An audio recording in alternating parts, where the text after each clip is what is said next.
Are you building some slick interfaces in Airtable, sharing them with your team, but running into a roadblock? Look at this example that I've got on my screen, where we've got a project showing up here, and we want somebody to be able to edit this status. Otherwise, they're a read-only user, but we just need them to edit a status. The problem is, even though we just want them to edit one little field, we have to pay for them to be an editor in Airtable. If we give them that permission, that costs us per user, whatever our plan is. That could be $24 or $54 per month or more just to have them edit one little field. That's tough, especially for a lot of small businesses who don't want to run up a big software bill. But in this video, I'm going to show you how to work around this using my favorite form tool called Fillout. Now, this is not a new trick, this is not a new hack, but so many people don't know about it, and so here we are making this video again in 2026 to make sure that you know how to avoid adding new editors for simple little things like this, just having one or two little changes in the database layer. So if you're curious about how to not increase your Airtable bill, but allow people to edit very small amounts of information, stick around and let's get into it. Welcome back to the channel. If you're new here, my name is Gareth and this is Gap Consulting. Now, it's our mission here to help you unlock the full potential of Airtable and the related no-code tools. So in this video, as I've already said, we're going to be looking at how to hack Airtable a little bit. We are trying to make sure that we don't increase our Airtable bill by a ton of users when we only need them to edit a little bit of stuff. Nothing crazy. We don't want to pay an extra $20 or $50 a month for somebody to just edit one little field every now and again, right? So in this video, we're going to be integrating Airtable with Fillout. But before we get to that, I want to invite you to follow along with me. And if you don't already have Fillout, go ahead and click the link wherever you found this video. I will include our Fillout link. It's a great way for you to show some love back to the channel. We greatly appreciate it, and it costs you nothing to do. So go ahead and sign up for Fillout there. You can even sign up with a free account, and it still will come back and credit us, and Fillout says thank you to us for putting together these videos. Now let's go ahead and jump into what the problem is that we're trying to solve. So first and foremost, this is what I've got. A database with a few different records, and it's really simple. I've just got 3 different projects. You could imagine there's a bunch of data here. I might have lists and lists of information, but all I really care about is the status. I want my users to just update the status when they're done. Like maybe they have something that they have to do, a bunch of tasks, whatnot, and I don't need them to have full edit capability. They just need to update the status just one time. No big deal. That's a tough pill for me to swallow as a small business owner, to be in a situation where now I have to pay $25, $55 per month just to add this capability for somebody. And if I've got a team of 10 people and I'm paying $55 or $54 a month, that's a new $540 expense per month just so people can edit a status. That's not cool. So I'm trying to keep my costs down as a small business owner, and I'm sure you are too. That's where Fillout comes in. So first what we're going to do is swing on over to Fillout, and we're going to create a new form. Like I said, follow along with me here. We're going to create a new form, but we're going to connect it with a third-party app, specifically Airtable. I don't care so much what the theme is for our example, so I'll just pick the first one, and we will have to choose the account that we want to connect it with. Now, as you can see, I've built way too much stuff with Fillout already, so I'm going to have to create a new one, and this will be my test example. And let's go ahead and connect up to Airtable. Now, from this screen, I can either add all of my Airtable databases to this connection. That feels like a little bit of overkill, or I can add specific databases. Now, if I know the name of the base, this is really easy. So I can flip back to Airtable, and in the upper left corner, this one is called Fillout Test Example. So let me search for that. Add a base, Fillout Test Example is right here.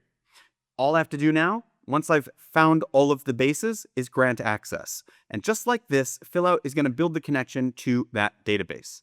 Now, it's going to say, what database do you want to access? So of course, we've only given it access to one. But if you gave it access to everything, you now have to find the database in particular that you want it to sync up to. And lastly, pick the table. In our case, we only have one table and it's for projects, so that's not too hard. And we're going to create the form. So here's our form. We can name it whatever we like, and I'll call this update status. Okay. From here, we are going to bring in the Airtable fields that we want to include in this particular form. Now, for our example, we haven't actually looked at the back-end database, so let's flip back to Airtable really quickly so that we can look at what we really want to update with this form.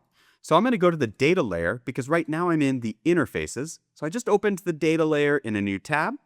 I'm in my projects, and you'll see I've got two different components. I have the name of the project and I have the status of the project. This is what I want my users to update, right? So back in Fillout, I'm looking for that status, and you'll see that it exists right here. Because of the fact that this is now synced with Airtable, I can just drop my status in. And I've got in process, complete, or needs attention. So that's correct. But what I don't yet have is a particular record getting retrieved, because what I want is for my user to open up a form on behalf of a specific record. I want it to tell them, hey, this is the record that you're updating, and what status do you want to update it to? So how do we do this? We have to go to integrate, and you'll see that it's already synced to our projects, but we need to make some changes here. This is creating a new record in Airtable, and that's not the exact functionality that we're looking for. We want to update an existing record because we want to take the existing project record and simply update the status. So let's make that change here by clicking, and this is now our Fillout form link. Fillout has created this link for us, and it's a formula that we can bring and enter into our table in Airtable. So I'm going to add a new field here. It's going to be a formula field type, and this will be Fillout form. Now, the thing is, this form is slightly different depending on the record because it's going to pre-fill with the record ID. So in the case of the alpha project, it's opening up a form specifically for that project. Or in the case of this project, it's opening up a form that is specifically linked to or will update this particular record. That is the functionality we're looking for. So let's head back now to Fillout. Now below here, you'll see our mappings, and this is where we're bringing in the fields from that record. So we're fetching that record information, and here we've got the status that is mapping to the status. Perfect. So this is the integration we're looking for. Make sure to save it by clicking Update, and we can now head back to our actual form itself. Now, one other thing you might want to do is drop in a bit of a header or some text. I could drop in this paragraph, or I might grab the header here, and we can actually bring in information here as well. So for example, I can say, hey, I want to reference the particular project. So I can go to the prefetch here, and you'll see where we have all the information from the project. In this case, I might want to pull in the name of the project, and I can say something like this.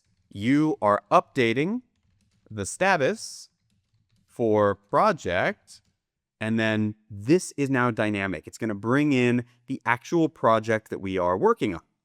Now this part here, of course, we can show it as a bubble or we can show it as standard. So we have some options there. Of course, we can really change how exactly it shows up in a number of different ways. In the layout, we can add multiple columns, etc. Once we're happy with this and the way everything looks and the way we've laid everything out, let's say we do 2 columns, we can publish this form. Now, make sure that you've grabbed this URL. And we, again, make sure back here in Airtable that we've saved this in the table where we want to update this information. Now, before we move forward, let's actually test this out. If I click this, it should open up the form, and it should show me that it's opening the form on behalf of Alpha Project. And that's exactly what it shows. It currently is in process, but I can update the status and then submit. Okay. Next, let's test it for another project just to make sure that it's updating here. And now we see beta project. So you see that this is properly updating different records within Airtable.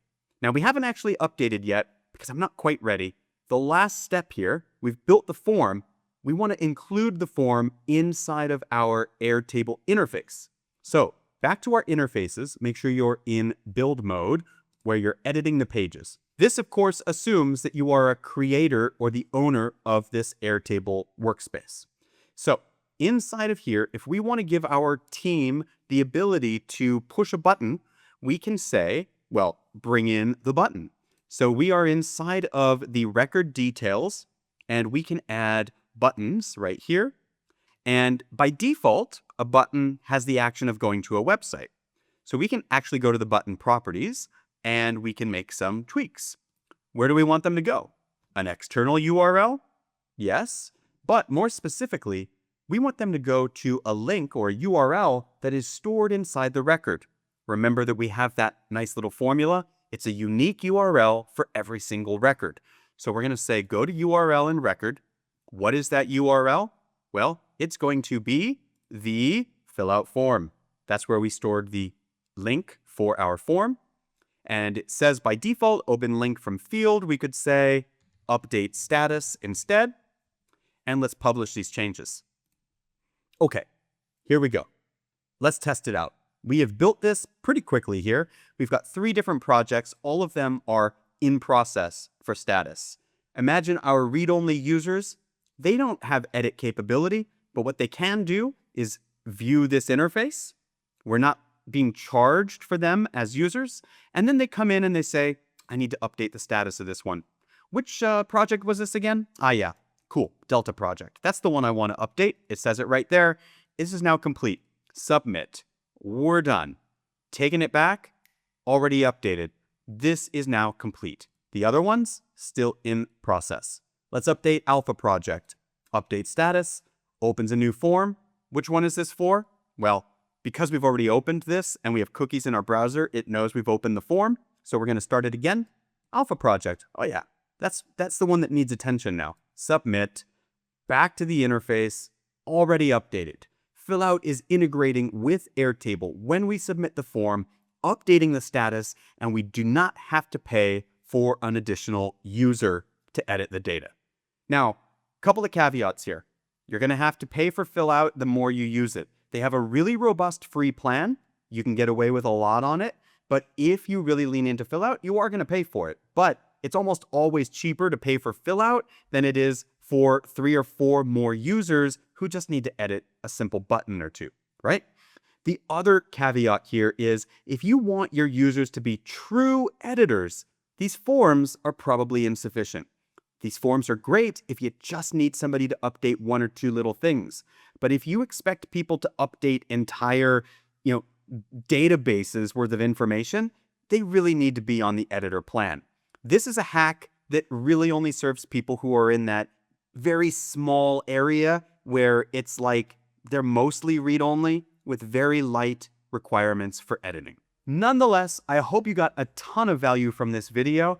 If you have questions that we didn't answer, swing by our website because we've put together a ton of resources for you, and we offer free strategy sessions to help you move forward with your no-code project. If you did get value from the video, we would love a thumbs up and subscribe to the channel. It goes a long way to help us continue to make content like this. The most important thing though, keep on building.